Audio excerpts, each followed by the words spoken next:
today. We're thinking a bit about safeguarding today, but we're going to start by singing song 1005. Brother, sister, let me serve you.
Brother, sister, let me serve you. There's a multitude of ways that we can serve each other, aren't there? But yeah, we're thinking particularly about caring for each other this morning. And we'll have our notices, please, Simon.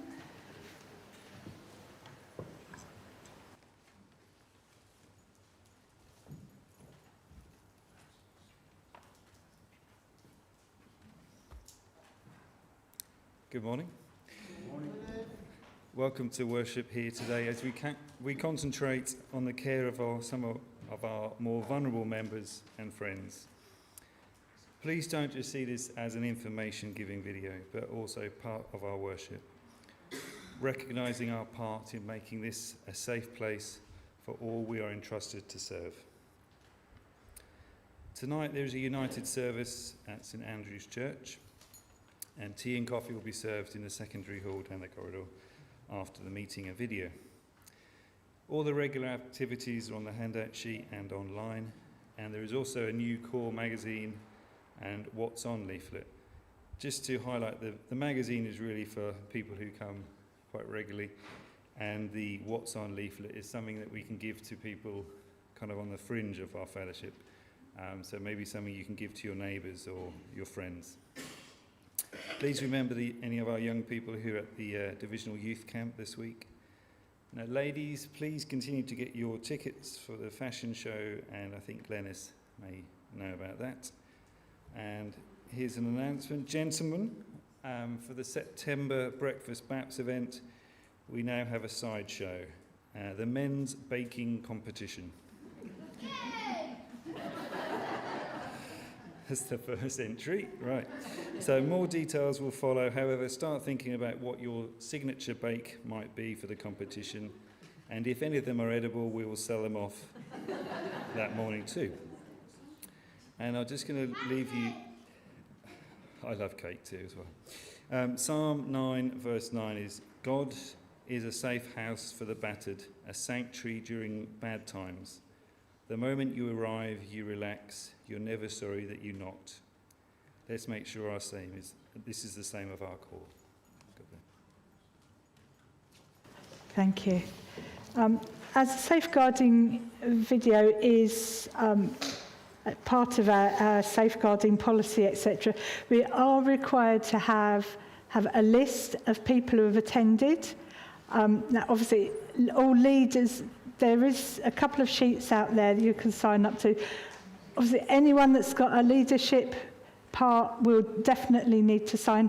If you're not a leader in the corps and for any reason you particularly don't want to put your name down, that's okay. But anyone in leadership, we must have your name on the list, please. Thank you.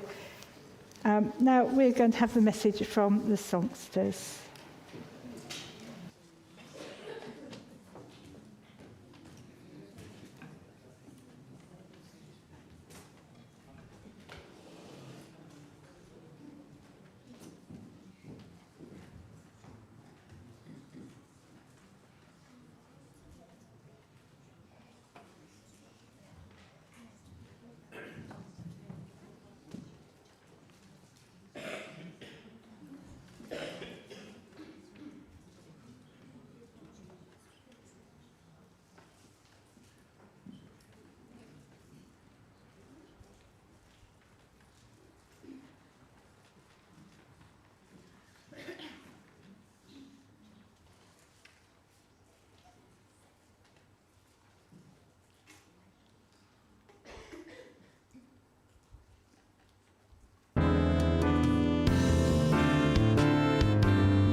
So Sean will now come and share the Bible readings with us.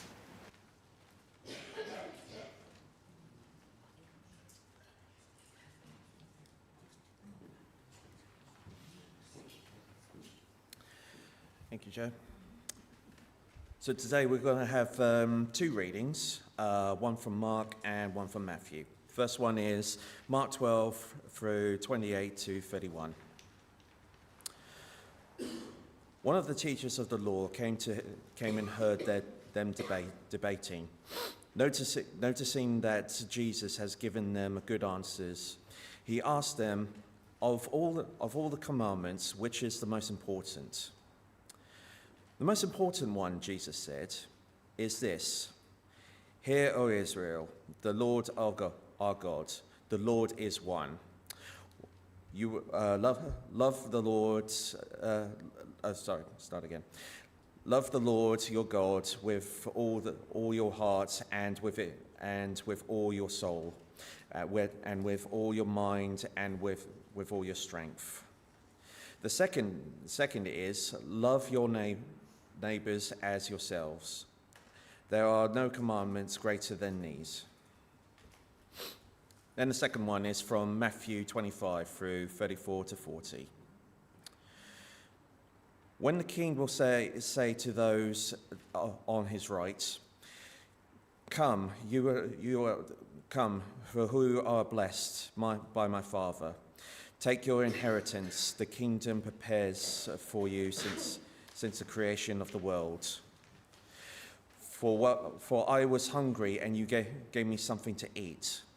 I was thirsty, and you gave me something to drink. I was a stranger, and you invited me in. I needed clothes, and you clothed me. I was sick, and you looked after me. I was in prison, and you came to visit me." Then the righteous will answer him, "Lord, when did we see you hungry and feed you, or thirsty and gave you something to drink? When did we see you a stranger and invite you in, or in need of clothes and clothe you? When did we see you sick or in prison and go to visit you?" The king will reply, "Truly, I will say you, whatever you did for one of the least of these brothers and sisters of mine, you did for me."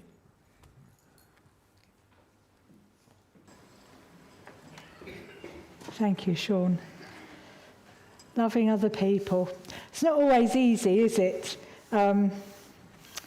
We all agree we should love each other, but when it comes to people that are irritating, or people that we don't understand, or maybe people who have made different choices in life to us, sometimes it can be difficult to still show that love in the same way. But of course, it's an important commandment, and it is our duty to love other people. Notice it doesn't say like, it says love. Treat others with love. Have the message from the band, please.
Thank you.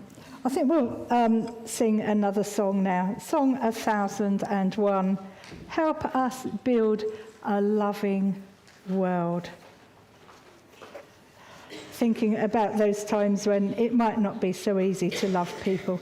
Help us build a loving world. Help us build a caring world. Help us build a sharing world. Help us build a peaceful world. Help us build a happy world. It's a prayer, really, asking God's help so that we can do these things in the way that God would want us to. And then following this, we will have our prayer time.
I'll ask Jean to join us and lead us in prayer.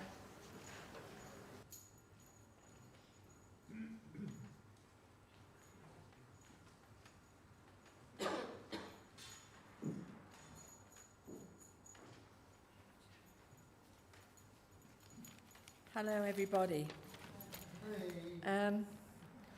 Before I pray, I'd like to share with you a few of my own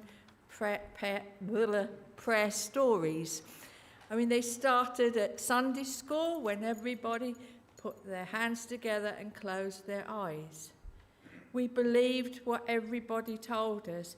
And when they told us that Jesus loved us, he loved all the little children, we believed it. We didn't question anything. We believed what the adults told us.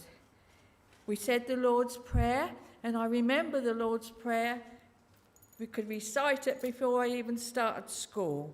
So that was good. There was a little song we used to sing.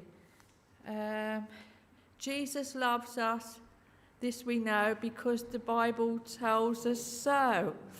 And it stuck in my mind, and it was a lovely little song even now that you can sing to your own grandchildren. Some of the stories will make me laugh, so that's okay. I recall when I was a young woman, maturing, and I saw in this catalogue a lovely underset, knickers, petticoat and bra. And being a young woman, this would have been my first bra, so that was very important to me. Of course it was. Anyway, so I thought, well, what do I do now? I'd shown my mum this bra, and in those days you didn't actually tell people what you wanted for Christmas. You just sort of guided them into the way you were thinking. So I thought, to add to this, I'm going to say a prayer. So every night I said, please, Lord, can I have an underwear set for Christmas? And I didn't say it once, I said it 100 times. And I put a little tick on a piece of paper to make sure that was 100 times. And yes, I got an underwear set for Christmas, and I had my first brassiere, which was wonderful.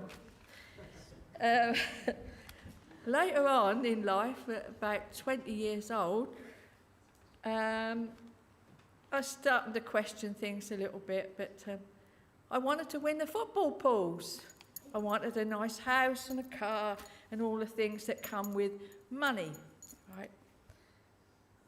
I didn't win the football pools. Although I filled in the coupon and I put the little figures or the scores in the little squares, I still didn't win the football pools. And I always prayed when I was in trouble. I asked the Lord for guidance. I always prayed for him to help me in pain when I got pain, especially when I was in labour, having my daughters. Please, God, help me, get me out of this. And I produced 2 lovely girls, so I've got a lot to be thankful for.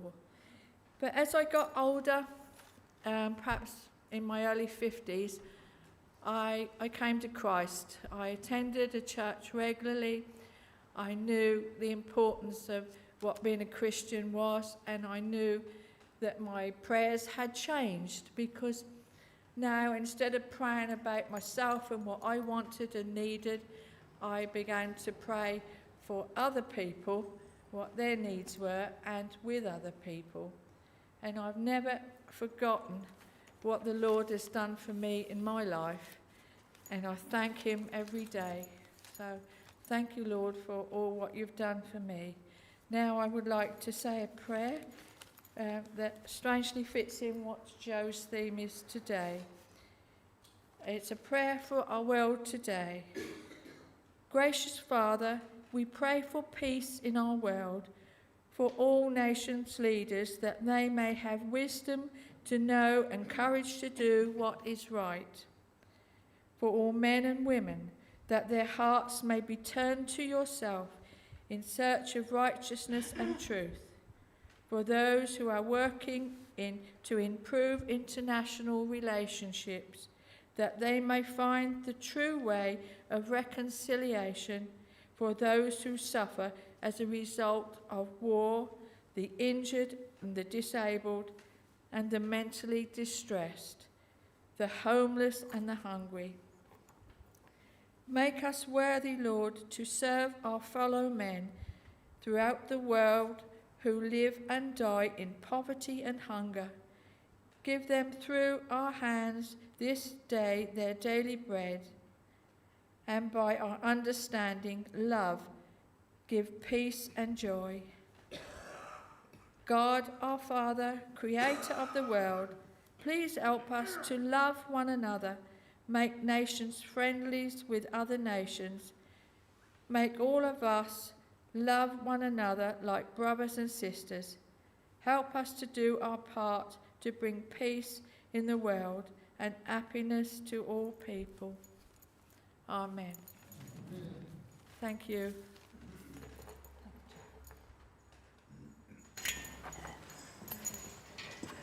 Thank you, Jean.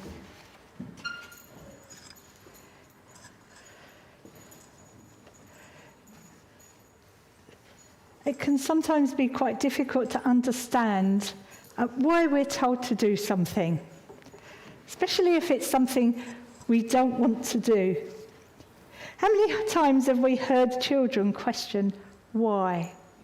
Yes, but why? Yes, but why? Over and over again. We face one of those situations today in some ways. I've heard quite a lot of people in the army world question why we need to watch the safeguarding film when most of us have seen it several times before, and much of the content is common sense. I understand that questioning. At one time, I would have questioned that too. And it is a valid question. For a start, it's a legal requirement for us to have proper safeguarding processes and training, which we would expect, really. And this film is an integral part of that. Keeping on the right side of the law really should be reason enough to do this. But as people of faith, there's something that is of higher importance. That even the majority of people with no faith at all would agree that looking after each other is an essential part of a good moral life, which of course we all want to lead. But our prime concern is biblical teaching. If we turn to our reading from Mark, it tells us that loving our neighbour as ourselves is one of the basics of our faith. Our strapline, love God, love others. It doesn't say love God like others, love God, love some others. It says love God, love others.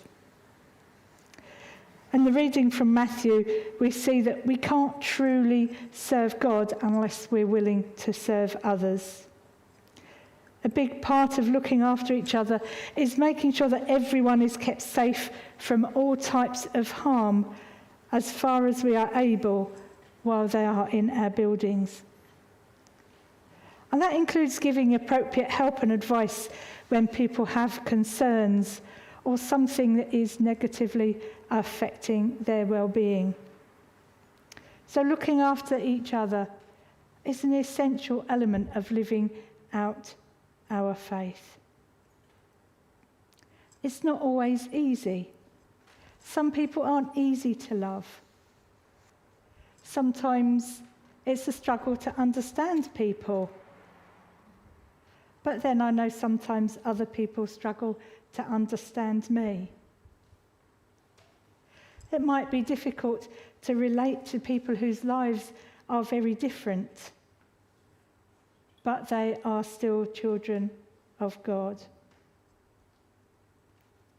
However different people are to us, however different their lifestyles, their choices in life, however many mistakes they've made, we need to be available to look after them. But of course today we're thinking primarily of keeping people safe. And we need to recognise that we are not elephants. However many times we watch the film, however many times we're told things, we do get forgetful, especially as we get older. We're bound to forget something. That's why we refresh our minds. Firstly, because we want people to feel and be safe. Secondly, just in case we might be the ones who are called on when someone is going through times of trouble. We might not have much confidence. We might worry about getting it right. But that is one of the purposes of this film, to give us confidence, give us a bit more knowledge, so we're more likely to get it right. You never know. We like to think that people don't go through difficult times, but they do. And they do turn to the church. They do turn to the Salvation Army. So I'll just finish by saying, may God enable each one of us to react and behave appropriately when someone comes to us for help. I would encourage you who are watching online to join us in watching this film too.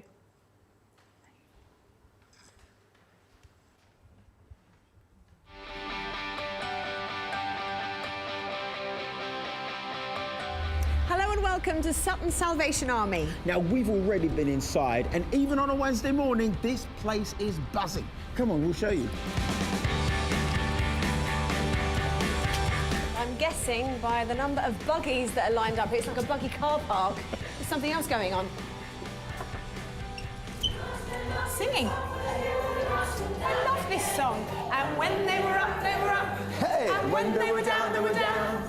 And when they were only halfway up, they were neither up nor down. Lots of kids, lots of adults. What else, David? Well, that's not the only thing that's going on. Follow me. Nice safeguarding poster there. Good Very one. good. And over here, there's more. It's a choir rehearsal. I love it. It's brilliant. So you've got little kids over there, toddlers, grown-ups over here, all singing, all ages. This place is buzzing.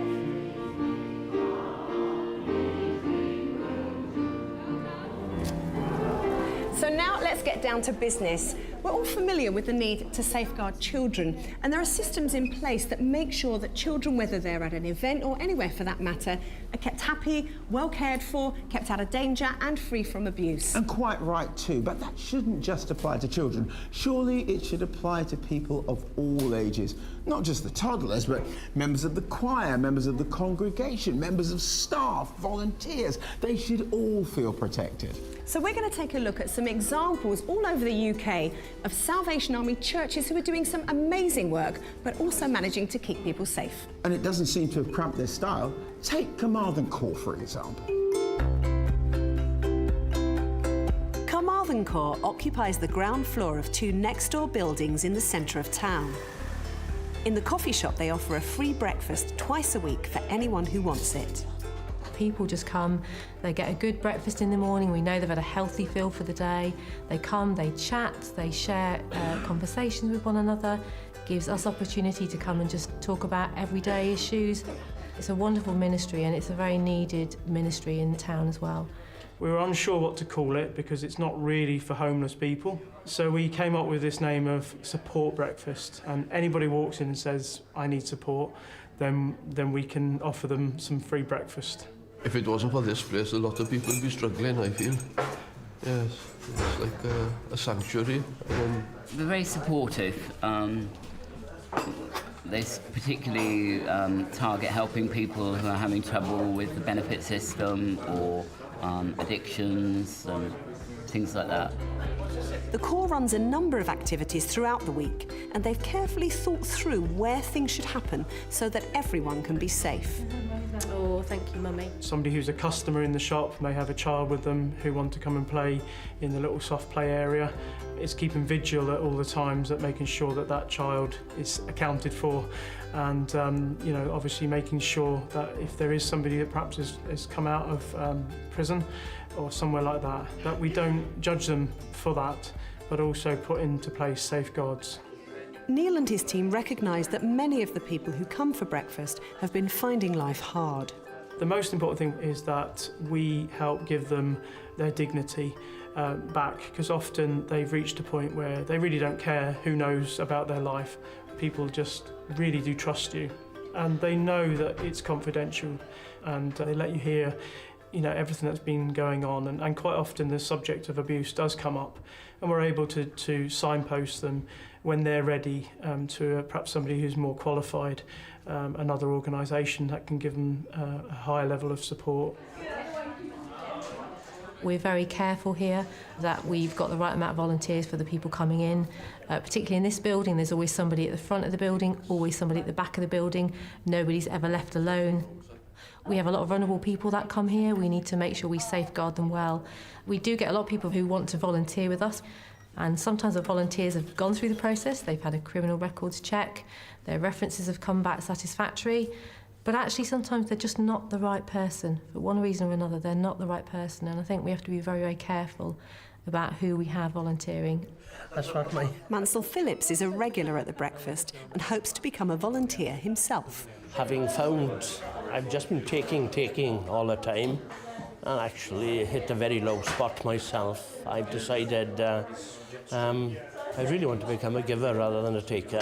So I filled in the form before Christmas, and I'm looking forward to helping in some way.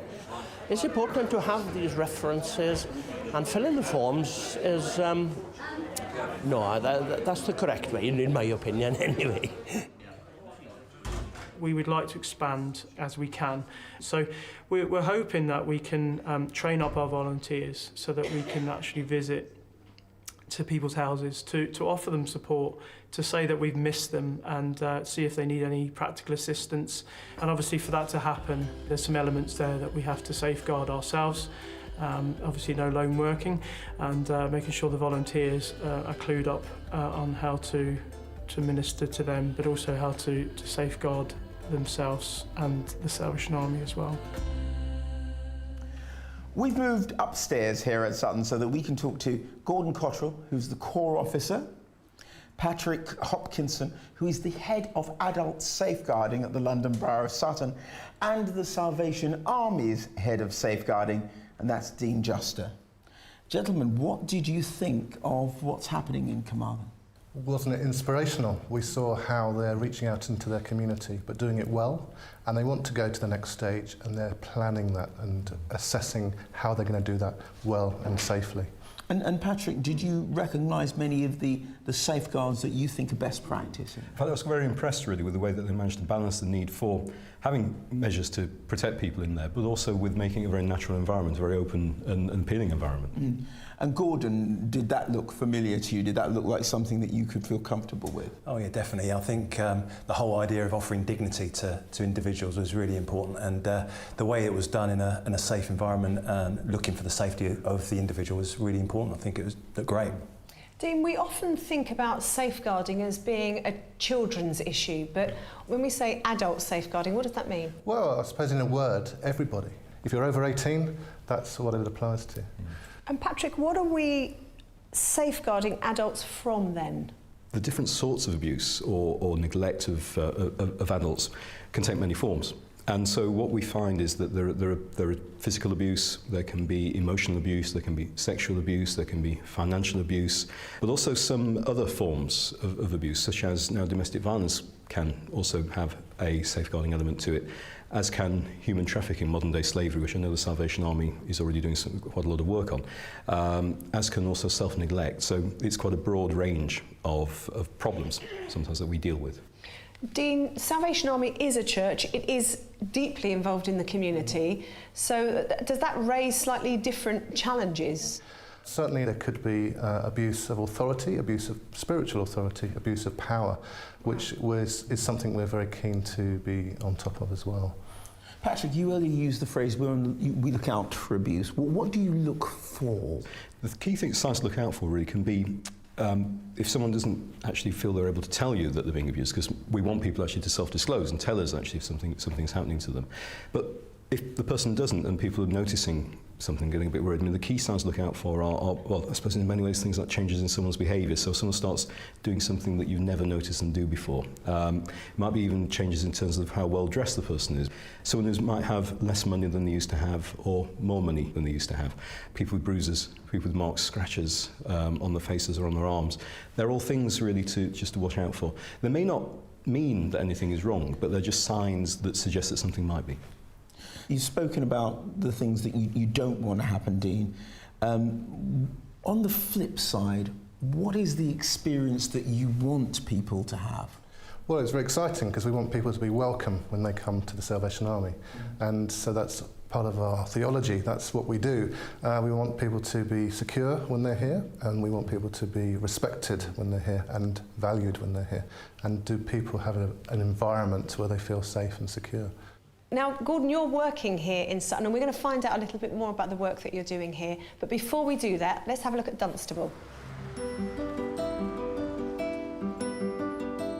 It's 9 o'clock and the start of another day at Dunstable Salvation Army. First job for the centre manager, Charmian, is to make sure everything is ready for a meeting of the district foster carers. The first of 4 outside groups who have bookings at the centre today. People are very aware that this is a church, But the building can't just be here empty all through the week, just waiting for practices and meetings on a Sunday. So the vision really was to open it up to the community. Getting on for 1,400 people come through the doors every week to attend activities led by the Salvation Army or one of the 18 outside groups that use the hall. Very normal. That presents its own challenges because when we risk assessed that, we recognised that that meant that people could walk in to our building and walk around without us really knowing it, because we might just think that they were attending one of these groups. So we had to put a solution in place, and we did that by drawing up a rota of people who could act as a receptionist, meet and greet people as they come in, and signpost them to the right place within the building. That means that we are safeguarding all of those different groups. At the same time, we're making people feel welcome. Every Wednesday, the Corps operates a soup kitchen, and it's much appreciated. Been coming here now for about 18 months. Every Wednesday, apart from when it closed at Christmas. Christmas Day, just before Christmas, dinner was here, was lovely. Perfect. Absolutely perfect. Makes me sort of get out and meet people and things, and it's helped me quite a lot. It is a godsend. When we began the soup kitchen, we had to look at the risks that were involved. We recognised that we were going to need quite a good team of people. We needed to make sure we'd got enough volunteers to be able to provide that on a rota basis. And then people needed to be trained. So we needed to think through how we would be able to treat them with dignity and show the respect that perhaps they don't get in the outside world, but that we want to offer as a church. Words of the psalmist. People come in, they're welcomed as they are, and then we seek to help them to find a place too within the service, and then hopefully that leads them on to find a place within the worship. They also welcome people who are looking for an opportunity to give something back to the community. People like James, who's turned up out of the blue offering his services as a driver. And if he does join the team, he can be sure of plenty of support, training and supervision. There is a process that we do need to get the references and do the various checks, but try not to make this sound like a long task involved, that really the person volunteering is the most important, and we want to work with them, and we're so pleased that they've given up their time, but just these matters need to be put in place so that everybody is safe. I feel we're doing it in the best way that we can, the way that we should be doing it. When you open the doors, everything is in place. You've done as much as you can possibly do to make people feel safe and welcome.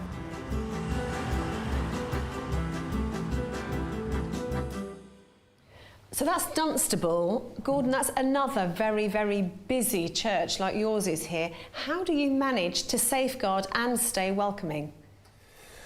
I think the two go hand in hand, really. I mean, on the outside of our building it says you are welcome, but within that welcome there's obviously boundaries as well that we have to manage very carefully.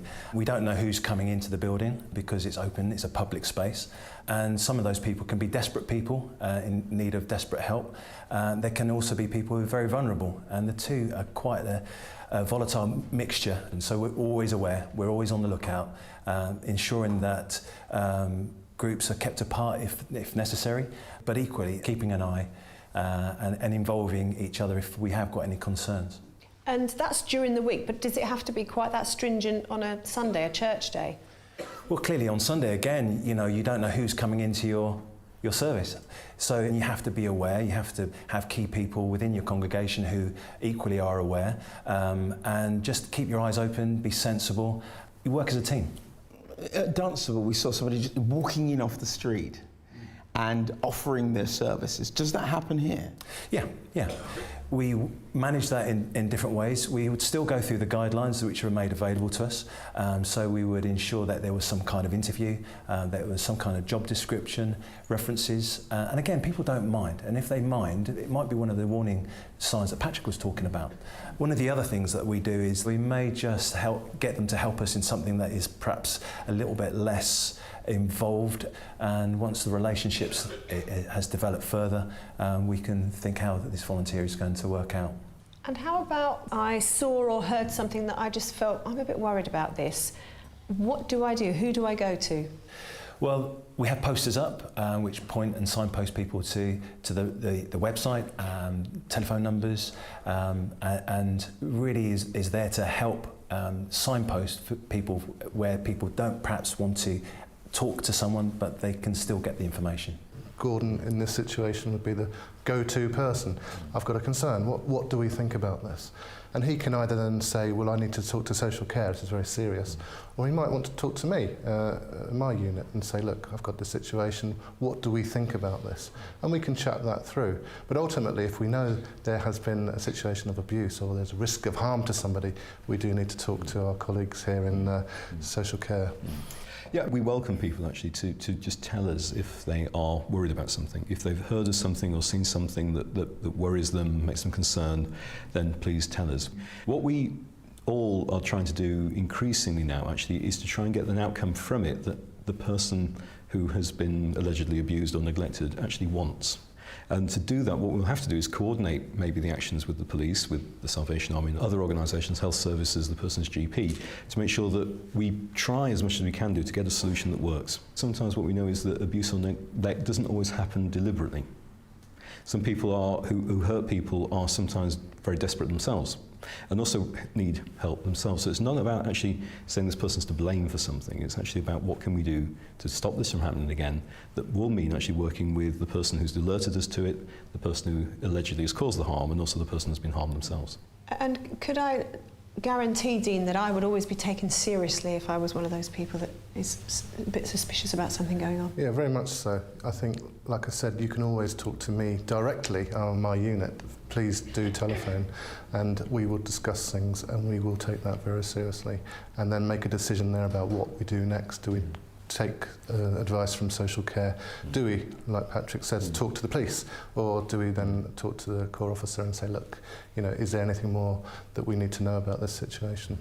Well, the philosophy of safeguarding is being embraced throughout the Salvation Army, and for our final visit, we're off to Govan in Scotland.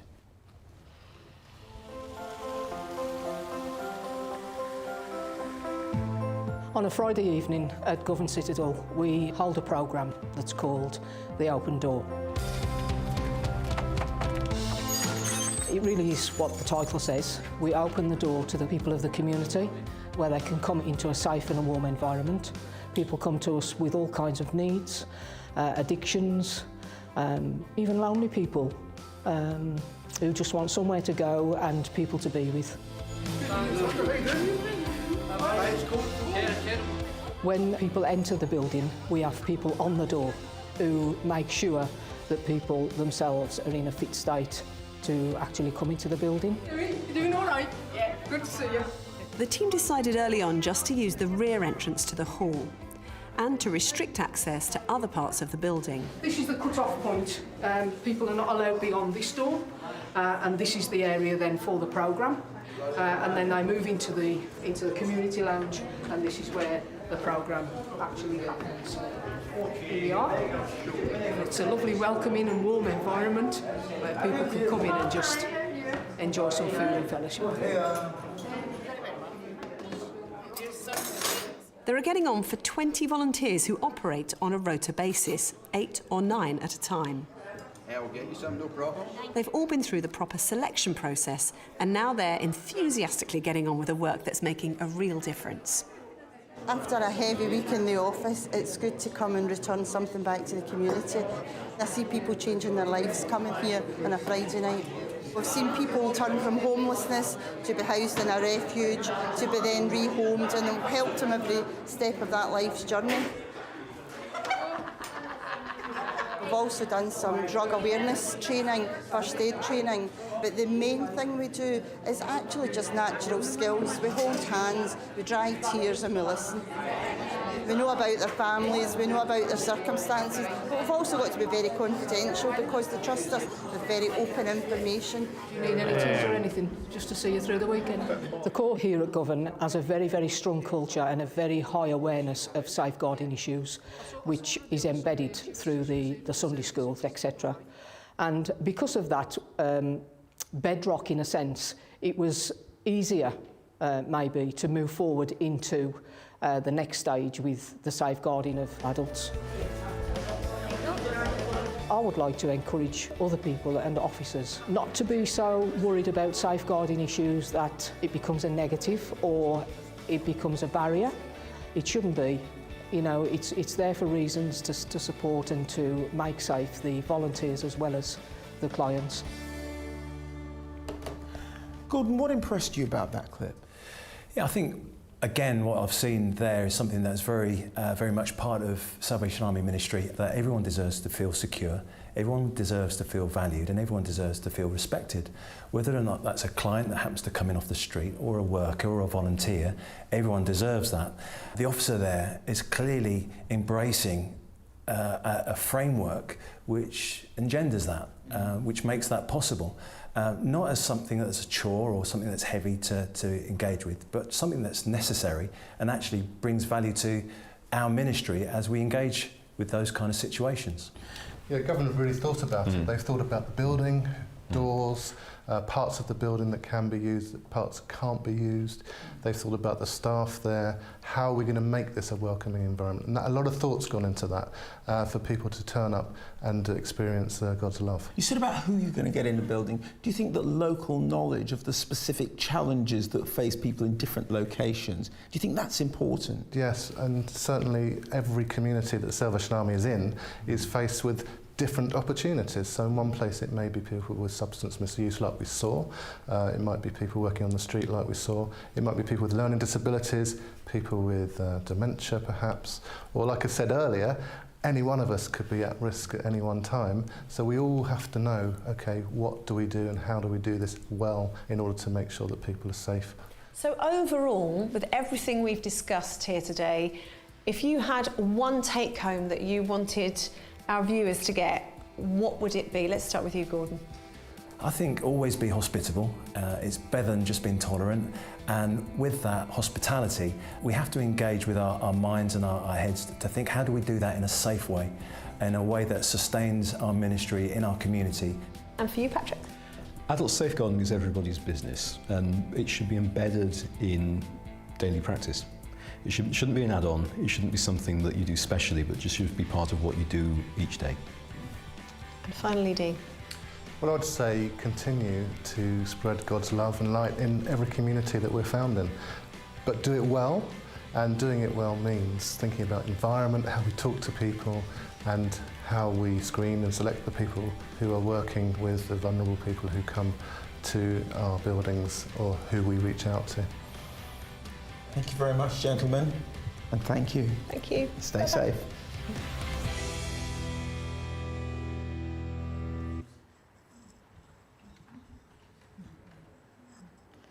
I hope you found that helpful.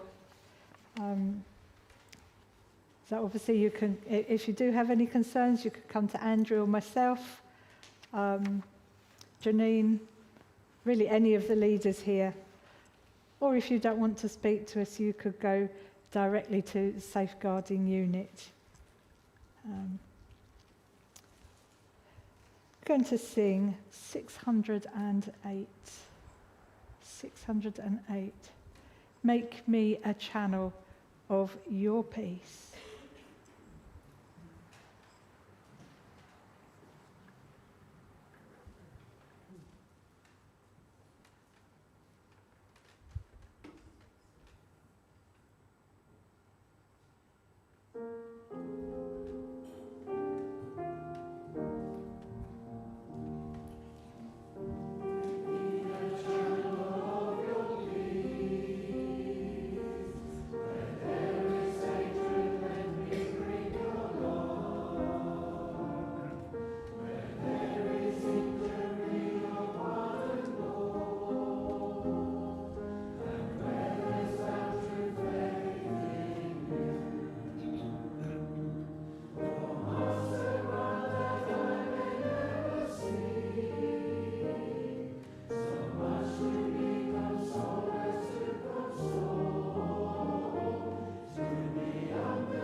We'll finish with a prayer.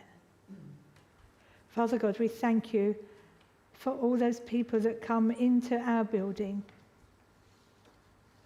We recognise that there are those who don't believe in you, who don't feel your love. But we pray, Lord, that you will help us to show your love to everybody who comes in this building, regardless of whether we understand them, regardless of whether we like the way they live, regardless of everything. Lord, help us to fulfill that commandment of loving others.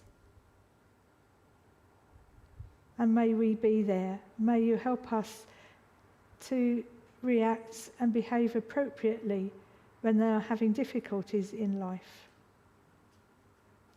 Lord, just help us to show your love and draw others to you through seeing that love. Amen.